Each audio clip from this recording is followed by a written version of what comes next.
Hey guys, it's True with GunsAmerica's Hunt365, and I'm with Zach Owens right now. Some of you know him from his social media accounts Beyond the Backcountry. And Zach and I actually just got done wolf hunting here in Idaho today. We've been wolf hunting all day. We're a little dirty, grubby, dusty. And we had a semi-successful wolf hunt today. We actually found the wolves, which is 99% of the battle. Yeah. And we were actually sandwiched in between wolves. Yeah. So we had them howling on both sides of us, Yep. and we just didn't ever end up quite getting a shot. But that's why I say semi-successful. So that's the hardest part, is usually locating them though. By far, just hearing one is a successful wolf hunt in all reality. Okay, so guys, we're going to be doing an entire series on wolf hunting tips. Zach has killed pretty much as many or as most people as far as shooting them, hunting them successfully, knows a lot about it. We've actually been out a lot together and gotten on wolves a lot of different times, and I have just not quite gotten to pull the trigger on one.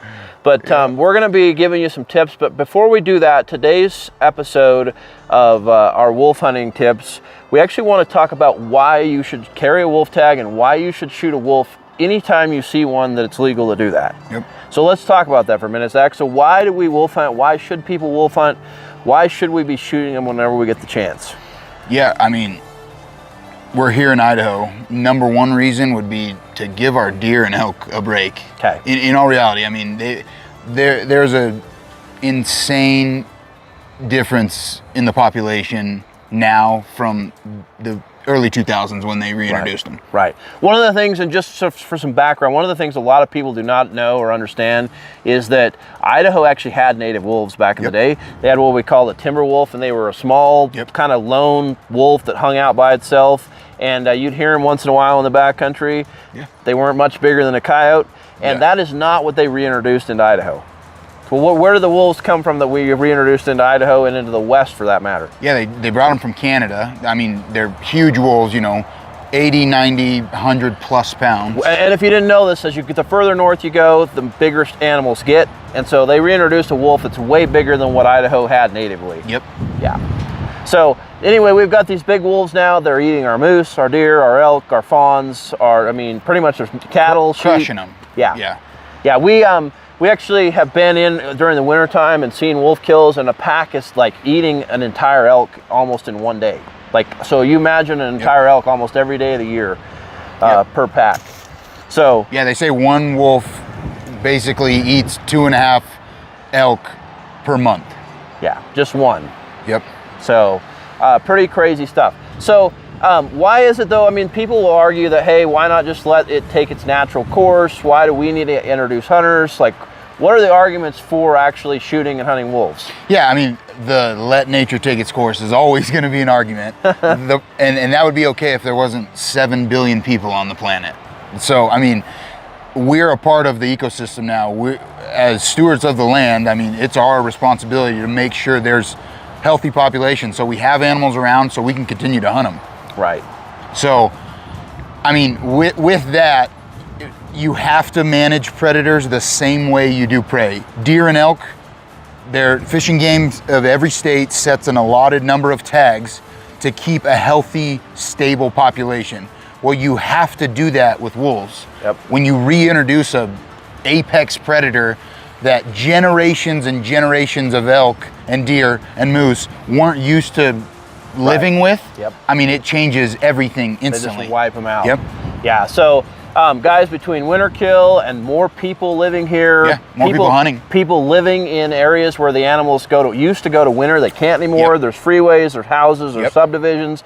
Now they're left up in the higher mountains where the snow gets deep, and they don't actually have much of a shot against these predators. So they really get wiped out hard. So anytime you can shoot a wolf, it helps decrease the pressure on deer and elk, on other animals like sheep, goats, even mountain lions. Wolves are even known to have killed those. Bears, they kill bears. There's pretty much nothing that they won't kill. Literally. Yeah. I mean, mountain lions, for instance, they will literally steal kills. A mountain lion is a way more successful hunter statistically, and they'll literally follow lions and steal their kills, forcing lions to kill more deer and elk. Yeah. So pretty crazy. So guys, currently you can hunt wolves in Idaho, Wyoming, and Montana. You can get over-the-counter tags. It's not a draw. Here in Idaho, you can pretty much shoot them 365 days a year. We have a very large population of them, but where they live in Idaho is extremely rugged. It's extremely steep. It's really hard to access. It's really difficult to find them. And so the statistic I've heard, and tell me if this is wrong, is that in Idaho, we have to shoot about 30% of them a year just to maintain the status quo. Yeah, currently they're estimating around 1,500 wolves in Idaho. Mind you, they wanted 250 to 300 wolves. That was the reintroduction goal. That's what the goal was. So we have estimated 1,500. It's very hard to have an accurate count. I mean, Fish and Game has personally told me that they could be off by an absurd amount either way. But 1,500 wolves killing as many elk as I just said a year. I mean, statistically, you have to shoot with how big the litters are, at least, I mean, close to 30 to 50% of the population every year, just to keep the population at 1,500. At 1,500. Yeah. So, yeah, and as they grow, they eat more deer and more elk. And as we have tough winters, I mean, the deer and elk don't just bounce back from that. And we've got entire areas in Idaho that aren't meeting the Fish and Game goals for the number of actual live animals. Yeah. I mean, I hunt in the Frank Church a lot. You've been in there quite a bit. The Frank Church is one of the biggest wilderness areas, and it is the biggest in the lower 48. Yep. And there is not much alive in there anymore. It's like just a dead It's zone. like the moon. Yeah. Literally. Yeah, people have a hard time believing that, but you can get on a horse and ride for 60, 80, 100 miles and see nothing but wolves and bears. Yeah, literally. It's absurd. Yeah, and you don't even see that many bears anymore. Yep. So, pretty crazy. So guys, tags are not that expensive. If you're an out-of-state hunter, Idaho will actually let you trade a deer elk tag in and shoot a wolf with it and tag it with a non-resident tag. Yeah, with a non-resident tag. You could use that on a wolf if you saw one.